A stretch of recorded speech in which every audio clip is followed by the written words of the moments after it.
Baik, Assalamualaikum warahmatullahi wabarakatuh. Perkenalkan, nama saya Dafa Asmar Putra dari kelas KPID dengan NIM 2230501127. Saya akan menganalisis perusahaan produk Kompas. Pertama yaitu visi dan misi dari perusahaan Kompas. Visi Kompas yaitu menjadikan Kompas sebagai merek sepatu terkemuka di Indonesia yang menanamkan kebanggaan lokal dan mengangkat reputasi industri alas kaki di Indonesia. Dan misi dari perusahaan Kompas yaitu menjual produk dengan kualitas terbaik dan harga yang terjangkau, dan meningkatkan daya tarik seseorang untuk berpassion memakai sepatu yang stylish.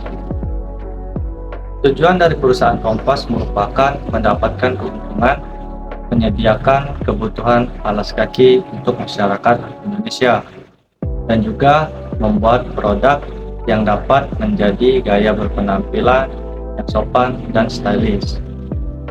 Tahap selanjutnya merupakan perencanaan jangka panjang.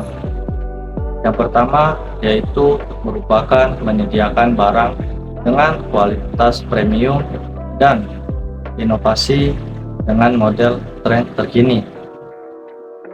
Yang selanjutnya yaitu memasarkan produk secara lebih luas melalui perantara media sosial seperti Instagram, YouTube, TikTok, dan lain sebagainya, dan juga toko online seperti Shopee, Tokopedia, Lazada, dan lain sebagainya.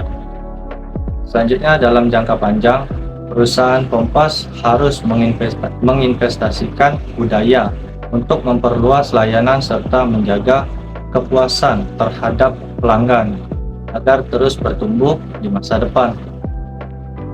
Memberikan juga suatu versi terbaru setiap tahunnya agar konsumen tidak bosan dengan jamuan versi yang terlalu monoton. Di tahap selanjutnya dalam menganalisis perusahaan Kompas yaitu identifikasi sasaran atau target pasar. Target pasar dari perusahaan Kompas yaitu semua kalangan masyarakat Indonesia yang menyukai tren fashion yang stylish. Hal ini akan menjadikan sepatu sebagaimana salah satu kebutuhan yang utama bagi masyarakat Indonesia, yang dari anak sekolah sampai orang dewasa. Nah, dari identifikasi sasaran tersebut, perusahaan Kompas menemukan adanya kekuatan dan kelemahan dari produk yang nantinya akan dipasarkan. Sebelum perusahaan tersebut saya analisis dalam kekuatan dan kelemahan, di sini saya akan menganalisis terlebih dahulu sumber daya manusia. Adapun sumber daya dari perusahaan kami yaitu yang pertama manusia, yang meliputi karyawan-karyawan yang bekerja di perusahaan kita. Yang kedua yaitu bahan produk.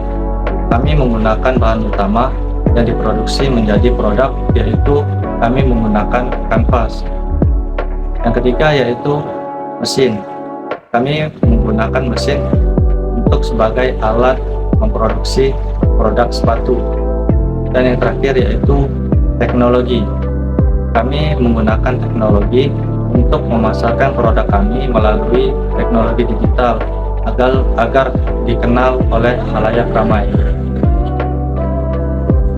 Dan juga di sini perusahaan kami memiliki kekuatan dan kelemahan.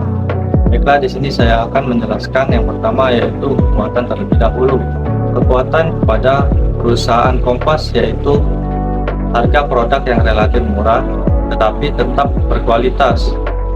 Di sini kami menentukan harga produk yang ditawarkan disesuaikan dengan merek, versinya masing-masing, serta bahan sesuai dengan kebutuhan konsumen. Seperti konsumen yang menyukai style retro tahun 1990, konsumen bisa memilih merek Kompas dengan varian Kompas Retro Grade. Dan juga yang kedua yaitu sepatu Kompas memiliki banyak varian produk yang ditawarkan dengan lengkap. Perusahaan kami mempunyai varian jenis sepatu yang lengkap seperti Kompas Yazili dengan model gabungan antara vintage dan klasik, dan juga dengan detail modern. Adanya juga versi yang lain yaitu Kompas slip-on dan juga tampilan yang lebih simpel dan nyaman. dan Kompas Retrograde dengan tampilan vintage. Yaitu yang pertama, ada beberapa pesaing yang lebih dulu berdiri karena banyak perusahaan yang memiliki keunggulan yang lebih besar dan bagus, sehingga perusahaan sepatu ini kurang dikenal masyarakat. Namun tetapi, walaupun kurang dikenal masyarakat, perusahaan tersebut sudah mulai dicoba oleh masyarakat untuk menggunakan produk kami. Maka dari itu kami harus memberikan suatu produk dengan kualitas terbaik. Produk yang dijual adalah produk umum. Banyak perusahaan atau toko yang menjual produk yang sama, sehingga konsumen akan mencari toko mana yang mempunyai produk yang sama dengan kualitas yang berbeda. Tahap selanjutnya yaitu perusahaan kami memiliki peluang dan juga hambatan. Di sini saya akan menjelaskan peluang dalam perusahaan kami terlebih dahulu. Yang pertama yaitu peluang tren fashion, kalangan anak muda yang semakin meningkat. Dilihat dari masyarakat di Indonesia yang banyak menggunakan sepatu yang ngetren untuk dijadikan sebagai style dan fashion. Dan juga dari peluang, kami juga memiliki hambatan atau ancaman. Ancaman atau hambatan dari perusahaan Kompas yaitu munculnya pesaing baru yang menjual produk sejenis. Hal ini karena produk yang kita jual adalah produk umum, yang semua orang juga bisa menjual barang yang sama.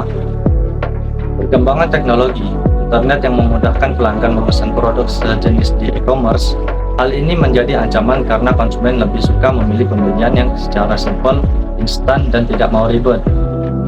Dan tahap selanjutnya, di sini saya akan menjelaskan beberapa langkah menjalankan operational planning. Operational planning dalam perusahaan Kompas yang pertama yaitu perusahaan kami akan melakukan pengrekrutan karyawan, di mana ini bertujuan untuk mendapatkan tenaga kerja yang memenuhi kualifikasi dan sumber daya perusahaan, dan juga untuk membuka lowongan pekerjaan perusahaan. Namun kami di sini akan menyeleksi satu persatu para tenaga kerja, dikarenakan dalam hal tersebut harus memerlukan karyawan yang kreatif dan inovatif. Ketika sudah mendapatkan karyawan yang memenuhi kualifikasi, kami akan menempatkan mereka di posisi yang tepat pada keahlian mereka masing-masing. Kedua yaitu kami akan melakukan riset pasar untuk mengetahui permintaan dan kebutuhan pasar dan konsumen. Lalu kami akan menerapkan strategi pemasaran yang tepat dengan memanfaatkan sosial media dan mempromosikan iklan untuk mempromosikan produk kami. Dan tahap yang terakhir yaitu setelah dilakukannya perencanaan operasional, akan dilakukan pengawasan dan evaluasi supaya produk yang dibuat sesuai dan efisien dalam pembuatannya. Baiklah, mungkin itu saja penjelasan dari strategi planning dan operational planning yang dapat saya jelaskan. Saya akhiri, wabillahi taufiq wal hidayah. Wassalamualaikum warahmatullahi wabarakatuh.